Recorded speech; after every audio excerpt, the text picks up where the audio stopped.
Des Caraïbes à l'Afrique de l'Ouest, des nouvelles algues flottantes prolifèrent depuis 2011 et viennent perturber la vie des littoraux de ces zones. Confinées jusqu'alors au nord, les algues sargasses s'accumulent en surface et forment ainsi des radeaux flottants qui se déplaçaient peu d'une zone appelée justement mer des Sargasses.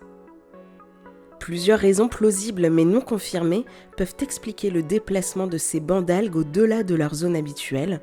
Une de celles-ci repose sur une anomalie dans la circulation océanique résultant de perturbations atmosphériques dans l'Atlantique Nord.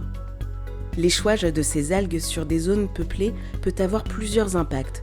Au-delà de leur aspect peu esthétique, ces radeaux de plusieurs tonnes d'algues se décomposent une fois échoués et libèrent du sulfure d'hydrogène, un gaz toxique pour les voies respiratoires, mettant en danger la santé des populations locales.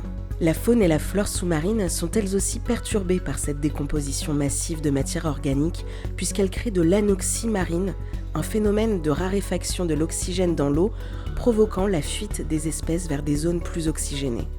Aux enjeux sanitaires et écologiques s'ajoute une dimension économique. L'échouage de ces algues sur les plages rend le paysage disgracieux et s'accompagne d'odeurs nauséabondes liées au sulfure d'hydrogène qui se dégage, ceci nuisant fortement au tourisme, pilier principal des économies locales.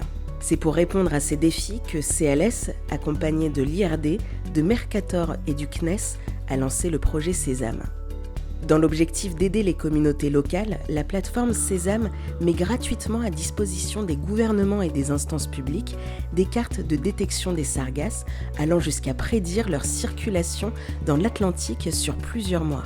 Le projet permet l'automatisation de la détection de ces bancs de sargasses et la rend accessible via un portail internet. Ces cartes s'appuient sur des données de satellites européens et américains de différentes résolutions, notamment Sentinel-3 et MODIS, résolution à 300 mètres, ainsi que Sentinel-2 et Landsat, résolution à 10 mètres.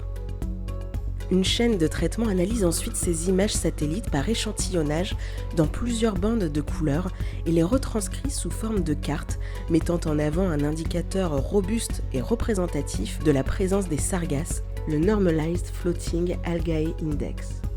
Au vu de l'importante couverture géographique du phénomène, l'utilisation des satellites s'impose comme la solution la plus judicieuse techniquement et économiquement, en permettant notamment une vision du phénomène en temps réel sur l'ensemble du bassin atlantique.